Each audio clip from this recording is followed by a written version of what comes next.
Well, let me begin by referring to something that I've already discussed. That is, if it is correct, as I believe it is, that a fundamental element of human nature is the need for creative work, or creative inquiry, for free creation without the arbitrary limiting effects of coercive institutions, then of course it will follow that a decent society should maximize the possibilities for this fundamental human characteristic to be realized. That means trying to overcome the elements of repression and oppression and destruction and coercion that exist in any existing society, ours for example, as a historical residue. Now, a federated, decentralized system of free associations incorporating economic as well as social institutions would be what I refer to as anarcho-syndicalism, and it seems to me that it is the appropriate form of social organization for an advanced technological society in which human beings do not have to be forced into the position of tools, of cogs in the machine, in which the creative urge, that I think is intrinsic to human nature, will in fact be able to realize itself in whatever way it will. I don't know all the ways in which it will. Je suis dans ma démarche beaucoup moins avancée, je vais beaucoup moins loin que M. Chomsky, c'est-à-dire que j'avoue n'être pas capable de définir, une plus forte raison de proposer un modèle de fonctionnement social idéal pour notre société scientifique et technologique. En revanche, une des tâches qui me paraît urgente, immédiate, avant même toute autre chose, c'est celle-ci. On a l'habitude, du moins dans notre société européenne, de considérer que le pouvoir, il est localisé entre les mains du gouvernement et il s'exerce par un certain nombre d'institutions bien particulières qui sont l'administration, en France on appelle ça préfectorale, je ne sais pas comment on dit ailleurs, l'administration, la police, l'armée. On fait que toutes ces institutions-là sont faites pour transmettre les ordres, les faire appliquer et punir les gens qui n'obéissent pas. Mais je crois que le pouvoir politique, il s'exerce encore, il s'exerce en outre, de plus, par l'intermédiaire d'un certain nombre d'institutions qui ont l'air comme ça de n'avoir rien de commun avec le pouvoir politique, qui ont l'air d'en être indépendantes et qui ne le sont pas. On sait bien que l'université, d'une façon générale, tout le système scolaire, qui en apparence est fait simplement pour distribuer le savoir, on sait que cet appareil scolaire est fait pour maintenir au pouvoir une certaine classe sociale et exclure des instruments du pouvoir toute une autre classe sociale.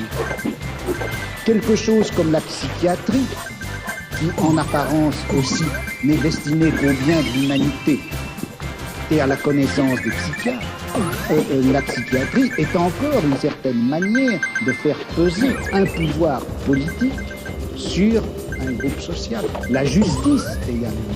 Bon, et il me semble que la tâche politique actuelle dans une société comme la nôtre, c'est de critiquer le jeu des institutions apparemment les plus neutres et les plus indépendantes, de les critiquer, de l'attaquer de telle manière que la violence politique qui s'exerçait obscurément en eux surgisse et pour qu'on puisse lutter contre elle. À vouloir tout de suite, si on cherche tout de suite à donner le profil et la formule de la société future, sans avoir bien fait la critique de tous les rapports de violence politique qui s'exercent dans notre société, on risque de les laisser se reconstituer, même à travers des formes aussi nobles, apparemment aussi pures que celles du syndicalisme anarchiste. Yes, I would certainly agree with that, not only in theory but also in action. That is, there are two intellectual tasks.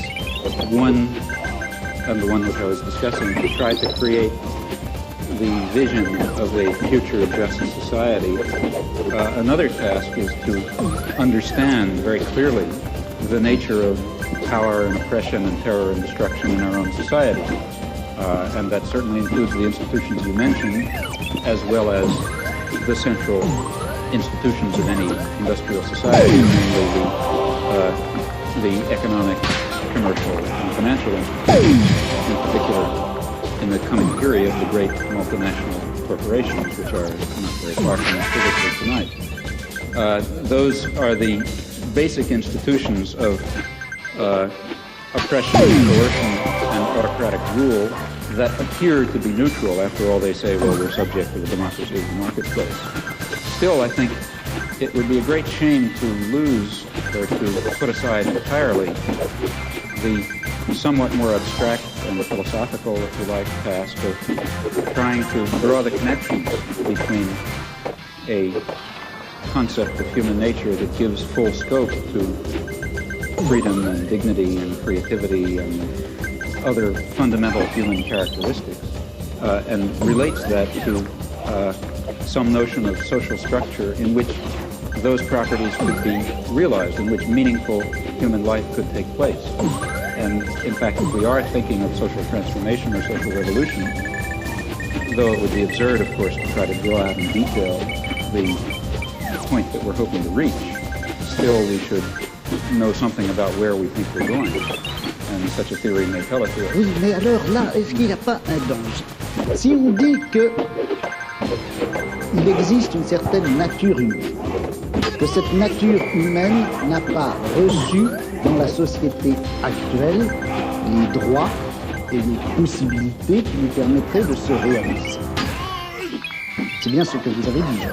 Et si on admet cela, est-ce qu'on ne risque pas de définir cette nature humaine à la fois idéale et réelle, ou cette nature humaine cachée et réprimée jusqu'à présent, est-ce qu'on ne risque pas de la définir dans des termes que nous empruntons à notre société, à notre civilisation, à notre culture? Vous-même, en commençant, vous reconnaissiez, je crois qu'on ne savait pas très bien ce que c'était que cette nature humaine. Alors, est-ce qu'il ne risque pas de nous en dire une erreur? Vous savez que Mao Tse-tung parlait de nature humaine bourgeoise et de nature humaine prolétarienne. Et il considère que ce n'est pas la même chose. Well, you see, I think that in the intellectual domain of political action, that is, the domain of trying to construct a vision of a just and free society on the basis of some notion of human nature, in that domain we face the very same problem that we face in immediate political action. For example, to be quite concrete, a lot of my own activity has to do with the Vietnam War, but a good deal of my own energy goes into civil disobedience. Well, civil disobedience in the United States is an action undertaken in the face of considerable uncertainties about its effects. For example, it threatens the social order in ways which, let's say, one might argue, bring on fascism. That would be very bad for America, for Vietnam, for Holland, and for everyone else. So there's a danger, that is one danger in undertaking this concrete act. On the other hand, there's a great danger in not undertaking it. Namely, if you don't undertake it, the society of Indochina will be torn to shreds by American power. And in the face of those uncertainties, one has to choose a course of action. Well, similarly, in the intellectual domain, one is faced with the uncertainties that you correctly pose. Our concept of human nature is certainly limited, partial, socially conditioned, constrained by our own character defects and the defects and the limitations of the intellectual culture in which we exist. Yet at the same time, it's of critical importance that we have some direction, that we know what impossible goals we're trying to achieve if we hope to achieve some of the possible goals. And that means that we have to be bold enough to speculate and create social theories on the basis of partial knowledge while remaining very open to the strong possibility, in fact overwhelming probability, that at least in some respects we're very far off the mark. Il me semble que de toute façon, la notion même de justice fonctionne à l'intérieur de la société de classe comme revendication du côté de la classe opprimée et comme justification du côté de la classe oppressive. I don't agree with that. Et dans une société sans classe, je ne suis pas sûr qu'on ait encore à utiliser cette notion de justice. Well, here I really disagree. I think that there is a sort of an absolute basis. Press me too hard, I'll be in trouble because I can't sketch it out. But some sort of an absolute basis ultimately residing in fundamental human qualities in terms of which a real notion of justice is grounded. And I think that our existing systems of justice, I think it's too hasty to characterize our existing systems of justice as merely systems of classification. I don't think that they are that. I think that they embody systems of class oppression, and they embody elements of other kinds of oppression. But they also embody a kind of a groping towards the true humanly valuable concept of justice and decency and love and kindness and sympathy and so on, which I think are real.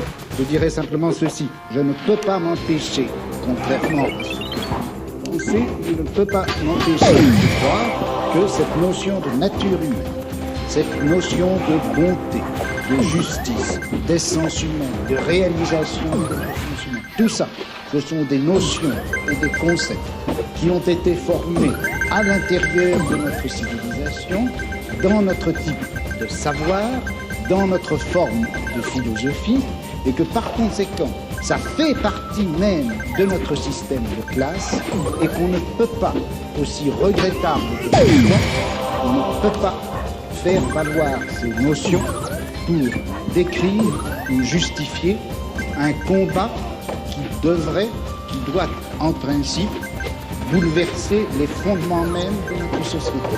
Il y a là une extrapolation dont je n'arrive pas à trouver la justification.